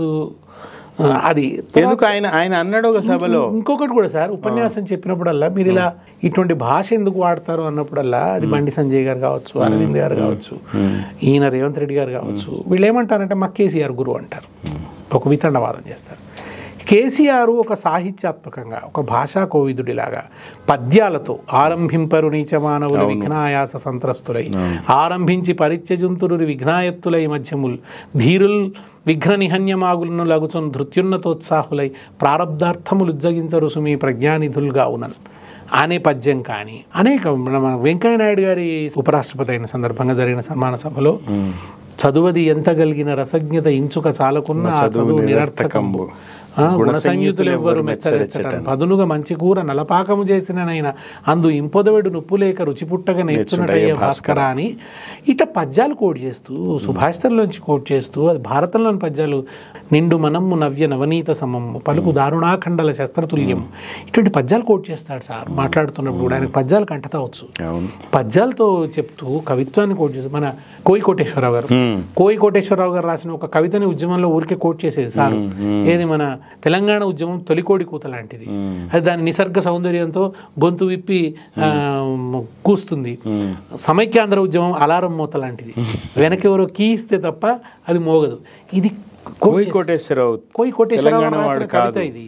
అవును, ఆ కవితను కోట్ చేసి తెలంగాణకు మద్దతుగా నిలిచిన ఆంధ్ర సంఘీభావం తెలిపినటువంటి ఆంధ్ర ప్రాంత కవి అటువంటి కోట్ చేసేవారు. అట్లాగే జంజాల పాపయ్య శాస్త్రి గారి పద్యాలు, ఆయన జాషువా, ఇది మన ఆ పద్యం అంటే సార్ చాలా ఇష్టం అనమాట. ఏది మన నవ్వవు జంతువులు నరుడు నవ్వును, నవ్వులు రకరకాలుగా ఉంటాయి, అందులో కొన్ని విషప్రయుక్తములు అని ఇట్లాంటి పద్యాలు కోట్ చేస్తూ గొప్ప భాషలో ఉదాత్తంగా ఆయన చెప్పిన ఉపన్యాసాలు మీకు ఎన్నో ఉంటాయి. ఒక్కటి చూపించండి వీళ్ళు ఉదాత్తంగా మాట్లాడేది, ఇంటలెక్ట్తో మాట్లాడిన ఒక ఉపన్యాసం చూపించండి. పొద్దున్న లేస్తే నానా బూతులు, దూషణలు, వెకిలితనము, వెటకారము, వికారము, అహంకారము, దీంతోనే తప్ప ఒక్కరోజు ఉదాత్తంగా, ఒక అప్పీలింగ్గా, ఒక ఆర్ద్రంగా ఒక్క వాక్యం పలకలేదు. ఆయన అట్లనే మాట్లాడి ఉంటే తెలంగాణ వాదం బలోపేతం అవుతా సార్. తెలంగాణ వాదాన్ని అద్భుతంగా చెప్తూ, ఉదాత్తంగా ప్రసంగిస్తూ ఎన్నో ఆయన ఉపన్యాసం చెప్తుంటే కళనీళ్ళు వచ్చిన సందర్భాలు ఉన్నాయి. స్టడీ చేసి గొప్పగా వాదిస్తే, ఒక ప్రెస్ మీట్ పెడితే అవతల వాడి వాదనను పూర్వపక్షం చేస్తూ ఒక సమర్థవంతమైన వాదన వినిపిస్తూ ప్రిపేర్ అయ్యి ఆయన అసెంబ్లీలో మాట్లాడుతున్నప్పుడు ఒక విలువలతో కూడిన చర్చ జరిగింది, ఒక గంభీరమైన చర్చ జరిగింది. కనుక అది విడిచిపెట్టి ఆయన భాషనే మాకు ఇది అని ఓ సాకు చెప్పి ఈ వికారమైనటువంటి ఉపన్యాస పద్ధతి, జై తెలంగాణ అనకపోవడం, అమరవీరుల స్తూపానికి దండం పెట్టి రావటం అనేది ఒక పద్ధతి, ఆ పద్ధతిని సరిగా పాటించకపోవడం, అంబేద్కర్ విగ్రహాన్ని దిక్కు దివాణం లేకుండా చేయటం, అమరజ్యోతి ఏర్పాటైంది, సరే ప్రభుత్వం పోయింది, అందులో కొంచెం అమరులకు సంబంధించిన స్మృతులన్నీ పదిలపరుద్దాం అనుకున్నారు, దాన్ని టేకప్ చేయకపోవడం, ఒక కాళేశ్వరం పడవ పెట్టలేదు సార్.